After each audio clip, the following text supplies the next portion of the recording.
this is gonna piss some people off. Yeah? What's your favorite? This freaking guy. Let me guess. What's your favorite scary movie? Right? No! What's your favorite Scream movie? Son of a bitch.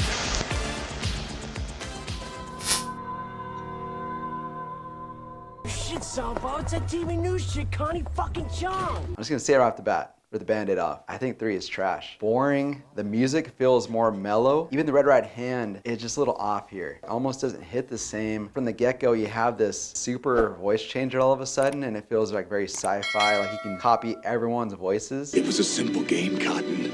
It just didn't hit the same. I was like, what is this? I was bored for a lot of this movie, and when we get to the killer reveal, it's, man, it pissed me off. Basically, it's like this retcon, this like Spider-Man 3 Sandman thing right here of like, Roman was the original, Roman was the one behind, the mastermind behind everything. No, he wasn't. Roman Bridger, director.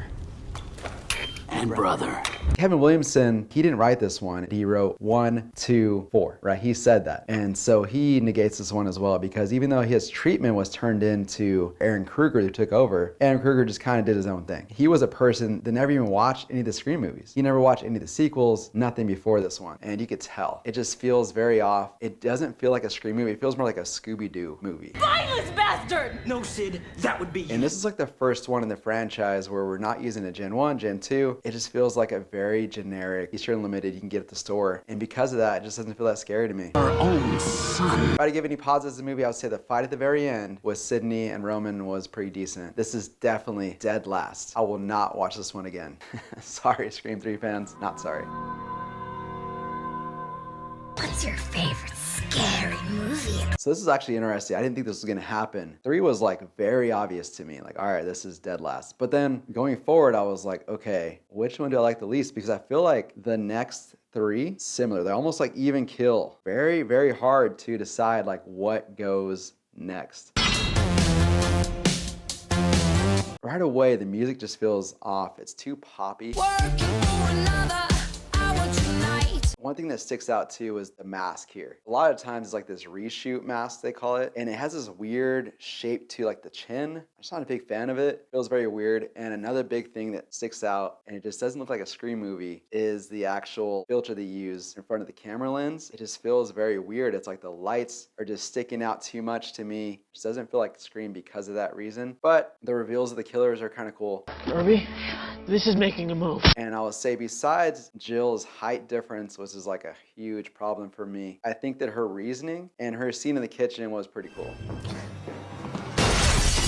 When I saw it the first time, I remember like that opening. That opening was just like too goofy. I get that it's meta. I totally get that. And this time I found a little more humor in it because I knew it was coming. But the first time, I remember in the audience, like the person in front of me was like, oh my God, this is so stupid. And I agreed. I was like, yeah, this is too much. And I get it. I totally get this is Kevin Williamson's meta humor, but I wasn't a huge fan of it. I wanted something stronger to start off the movie because like by the time you get to the real opening, you don't even know that it's real. You're like, is this real or is this like another fake out here? And so it doesn't really hit that hard. I do like a lot of the characters in here though. Kirby especially, obviously she's like a big fan favorite. It's one of those, right? None of the above. And I used to think that Charlie was very whiny. This time I was like, he was a little whiny sometimes, but he didn't really bother me that much. He ends up in the Steve chair with the duct tape and everything, like the good fake out. I did appreciate that. That was kind of cool. And the fact that we have Trevor in the closet, just like Sydney's father in the first one. So there's some good throwbacks in this one. I'm not gonna watch this one as much as maybe the other ones in this list, but I thought it was entertaining. I didn't hate this one, but it is my number 5.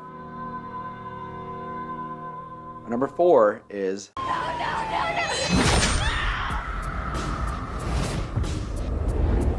Even though this one as a whole, like as a movie, is probably like more cohesive than the next one on this list, it just feels a little safe. Speaking of safe, the opening feels like this Casey Becker light type scene. The killer's asking her what her favorite scary movie is, like he usually does, but she talks about elevated horror, and every time she says it, it feels very scripty, and it makes me cringe inside. The Babadook.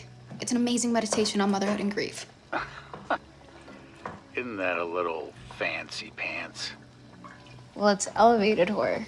But I will say what saves this scene is when Tara gets her leg stomped on and then her hand stabbed through. That was kind of cool. Even though when Ghostface goes to stab towards the camera, I feel like it cuts a little too soon before it goes to the logo. I digress. I feel like some of the characters are more likable in the sequel. The hospital setting does get a little stale at times. With Richie watching the stab movies, the whole movie, it was like a little bit in the obvious side that he was probably going to be one of the killers, but he also had the blue flannel on, which is like a sign that he's probably going to be a killer in this movie. There's two things that I really dislike in this movie. And the first one is the de-aged Billy visions that Sam gets. How you doing, Sam? I've met Skeet Ulrich in real life, and he looks a lot better than he looked in this movie. I'm not sure what happened. Maybe it was like makeup they put on his face or the de-aging software they used, something like that, but it just didn't work for me. And every time it happened, I was like, oh no. I was like, not again. Like, that's pretty bad, but the worst thing in here has got to be killing Dewey. The fact that it's supposed to be Amber, who Amber is like Jill's height. We get this other girl, another girl that's really short again. Like Ghostface was like 6'2" or 3" or whatever, and all of a sudden he's like shrunken down again. But either way, I did enjoy Amber's reveal when she said, I know you're not the killer to Liz. I'm not the fucking killer! I know. That was pretty cool. I was like, all right, that was pretty surprising. I did enjoy that. Felt very genuine with Richie when he revealed himself because he was like, I know, it sucks that it's me. Wasn't trying to do like a Stu thing where he's going like all over the top. Like I feel like most killers do in this franchise when they reveal themselves. Like everyone turns into Stu all of a sudden, but not Richie, not this time. The fact that we end up in Stu's house and we end in Stu's kitchen, just like the original one, is kind of fun. One thing that I really wish happened here, because like it was hinting that Mindy might be this killer the whole time, right? Like a red herring, of course, but the thing is, Richie says, what about my movie? And when he said that the first time I watched this, I thought that Mindy was gonna like all of a sudden reveal herself to be the third killer, which would have been cool, even though it destroys the core 4, but I think that would have been a cool reveal here. But either way, I don't hate this one. It's entertaining enough. It just feels a little safe. So that's why it's number 4. Who gives a fuck about movies? One thing I thought was really cool to start off was the opening of this movie. I thought it was pretty brutal. It was pretty fresh, something different. I think that the fact that the Ghostface shows himself right after killing that girl right away, I thought that was pretty cool. And I think that one thing would have elevated this, pun intended, is if we followed Jason all the way through the movie, knowing he was one of the killers, not knowing who else was in on it. And I thought that's what's gonna happen. He gets killed pretty quickly after that, but it was still pretty entertaining. The mask is really cool here. The cracked mask was a cool idea. Even though the Ghostface mask like wouldn't crack that way, it still looks pretty cool on camera. Another positive for this is the fact that even though Sam and Tara aren't returning in the new one, part 7, I think their storyline could end right here. It's like she drops that Billy mask, even looks like Billy's mask, drops the Billy's mask on the ground and they walk away. It just feels like they're done with it. It feels like a good ending to that story, complete story, and I'm totally cool with that. Ghostface in this one was really brutal, fast, a lot of suspense, a lot of jump scares, some cool phone calls. It didn't feel like the voice was too over the top. I forgot to mention that in the part 4 thing, his voice was a little bit over the top in part 4. But here it kind of returns back to baseline, and in part 5 as well, where it feels more like the Ghostface we all know and love. He's more suave, he's more confident, he's not trying too hard here, and it just kind of hits better. Getting into the negatives here, unfortunately, the one thing that really bogs this movie down, and this is why I almost put this lower, is the fact that that ending reveal of the killers, it just feels so cringy, I guess you could say, where it's like Dermot Mulroney, his acting, I don't know what happened, but it's like he's way over the top here. He's like hamming it up like Rhino in Amazing Spider-Man 2 or something. Dad? Where he just feels like, he's like, yeah, and all this, and I'm like, I was like, every time he did something like that, I was like, I think I laughed out loud, and I was like, what? Suffers and dies. Yeah.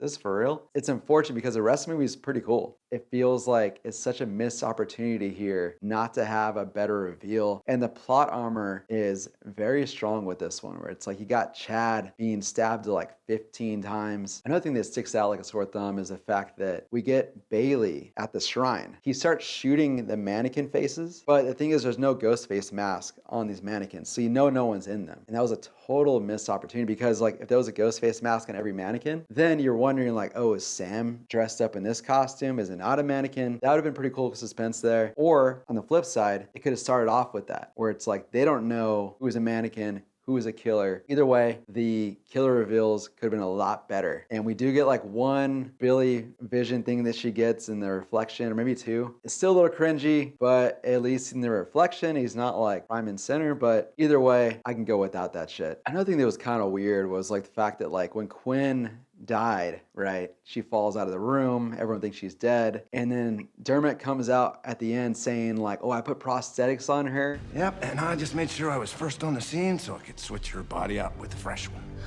A little fake blood, a prosthetic. You'd be amazed at what a grieving father can get away with. I think it's gonna hold up at the coroner's office unless she paid them off or something, or unless they were on it too. It just made no sense at all. But to end on a positive, it was kind of cool getting the New York setting. And there's more pros than cons here. I did enjoy this one. So overall, it is my number 3.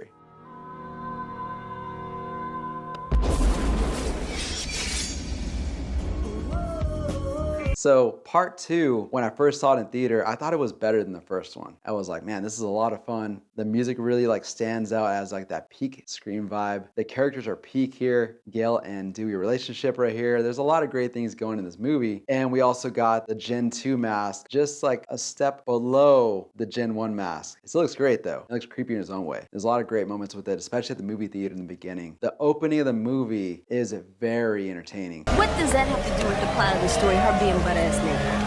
I don't know about the plot, but I got a stiff one. I've been to that theater in LA, Tarantino's theater, the Vista. That's what they used for the inside. For some reason, the outside was Rialto. I don't know why. I missed like the outside better for that part of it, but going inside the theater, it just really feels like you're in the movie. And I think I sat possibly in the same exact seats that they sit in here in the movie. But either way, I saw the first Scream in theater, at this theater, at the Vista, and it was awesome. But Scream 2, we get this theater scene where everyone's dressed as Ghostface in the stands, in the audience. Everyone's having fun, just like doing the stabbing stuff with these green knives. It's a lot of fun. Plus, we get the fake stab movie for the first time with Heather Graham playing Casey Becker. And it's funny because it says directed by Robert Rodriguez, but I looked it up and actually he didn't direct it. He was supposed to direct this sequel, couldn't do it for some reason. Wes Craven directed that fake movie, the stab movie. Kind of like a little props to him, a little inside joke. So one thing that really stands out here is the Gail and Dewey, just like the chemistry is off the charts. And yes, it was in the first one as well, but this continues that. And they have a little back and forth because it's like Dewey is this nice guy. He didn't like the fact that Gail had wrote this book and kind of like capitalized on the murders. And so he's treating her a certain way. And because of the back and forth here is very entertaining. I really enjoyed that. Plus we get the Dewey theme for the first time here, which is pretty awesome. And fun fact, that Dewey theme is actually from this movie called Broken Arrow with John Travolta. We get some cool new characters here. We get Derek, who's like a super nice guy, definitely like the opposite of Billy here. He doesn't come across like this dick. Even though Billy could be nice to Sydney, Derek feels genuine here. And he also has that cringy moment where he sings in front of the cafeteria. I remember the first time watching it, I was like, man, this is super cringy. But this time watching it, I was like, okay, it's kind of funny and I get why he did it. I didn't hate that. And we can't forget one of the greatest moments in the franchise, the car scene. Little side note, these cops aren't great, right? They're supposed to protect Sydney. They're kind of like bumbling idiots, but whatever. This guy gets like this rod through his face, like very Final Destination 2. They're stuck in the back seat, but that fencing that's keeping them back there is kind of cracked open a little bit. And Ghostface is passed out, but could wake up at any moment, right? And so this is a really suspenseful scene where Sydney is wanting to peel off the mask. She's like, I have to know. And of course, as the audience, we're like, we want to know as well, but we're like, not right now, don't do it. But somehow they both make it out of the car alive. But then we get one kind of like weird thing that happens here where like all of a sudden Ghostface teleports out the car somehow, and all of a sudden he's by Haley and kills her. Doesn't really make any sense, but the car scene is really cool, so I'll forgive that. The worst offense this movie does is they kill off Randy here. And I'm like, man. And I met Jamie Kennedy randomly in LA. He was on a scooter. He looked at me and I was like, wait a minute, that's Jamie Kennedy. And so I went up to him and I was like, Jamie, Randy should have never died, bro. And we gave each other a high five and he was like, he's not dead, he's right here. But yeah, he seemed like a nice guy in person. I really wish that he could have stayed longer in the series, but I digress. It was still a fun scene before that when he's talking about how his favorite scary movie is Showgirls. That's kind of funny. The Ghostface mentions how like he'll never be the leading man and never get the girl. Fuck you! But nitpicks aside, this is a great sequel. I feel like the original could have just ended with that movie right there. But if there had to be a sequel, this is the one. Surprise, Sydney. Watching the films backwards from part 6 all the way to 1, it just really feels like it's its own animal. It feels totally different. It feels like this is like a movie that was meant to be just a standalone. And then also that red right hand. Dewey slams that door and it goes to the beat of the song. It's just perfect. Red right hand. Sure is quiet. Little things like that. And then we also have the best mask, the Gen 1 in here. Even though the K&B creeps up here and there. I'll forgive that because the Gen 1 looks so cool. Trying to hold back this feeling. It looks so creepy that it's okay. And then of course, we can't forget the fact that we have the best opening in the franchise ever with Casey Becker, and maybe even the best opening to a horror movie ever. Why do you want to know my name? I want to know who I'm looking at. So suspenseful, it's brutal, it's sad, it's fun, everything in between that. And it's like, once that happens, you know that nobody is safe in the movie. And I remember like when that scene happened, the first time I watched it at home, rented it when I was like in junior high or something like that. And my mom had to leave the room. That shows you how powerful this scene really is. I'll say one thing that stands out as well is like music feels perfect. It feels like it really goes along with the movie, but it also feels like its own story at the same time. It really progresses. And then once that Youth of America hits, it really hits.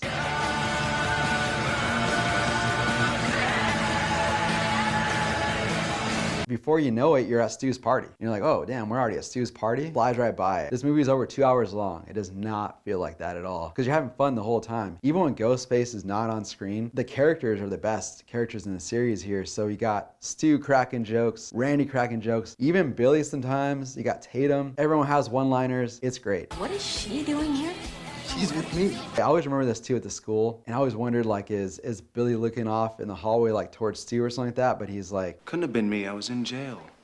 Remember? Is he a killer? It's like, but maybe. Stupid. This also has the best version of Woodsboro here. Something that was missing in later sequels is like we have like these valleys. Like you see that off in the distance from Sydney's house. And I've been to Sydney's house. I've been to Stu's house as well in the school. And there's like so much in between those locations. They're not close at all. But like Stu's house is like this whole animal by itself. He's like off out in the middle of nowhere. Like literally like they say in Casey Becker's scene.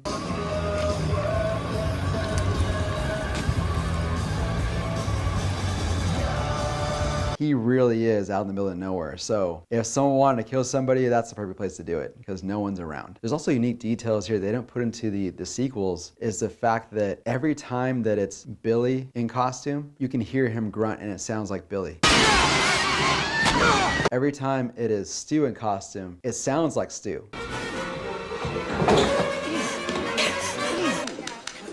I feel like Roger Jackson is peak Roger Jackson Ghostface voice here. It just really hits and it feels like when he's talking on the phone, he sounds suave and confident. You like scary movies? Uh-huh. What's your favorite scary movie? And it sounds like it's Billy talking. It really does sound like his voice. And so it really sells the fact that Billy is this killer. There's something cool with the fact that Ghostface has brown boots in this one. It's something we don't get in the sequels. He always has black ones like a normal killer would, but in this one they're brown for some reason. And I wish they would bring that back. Maybe in part 7, we'll see. I also like the fact that they had so much care with this movie. They even gave Stu and Billy different ways they held the knife. Like you got Billy holding it in one hand like this, right? And then you got Stu holding it with two. And that's how you know who's the killer. And we get that scene where Billy holds the knife up above Casey in the beginning. He also chokes her before that, right? And then in the movie, like a bookend, just like all the best stories do, you get Billy choking Sydney. And he raises that one hand up, just like he did with Casey in the beginning of the movie. And that's why you know that it was him.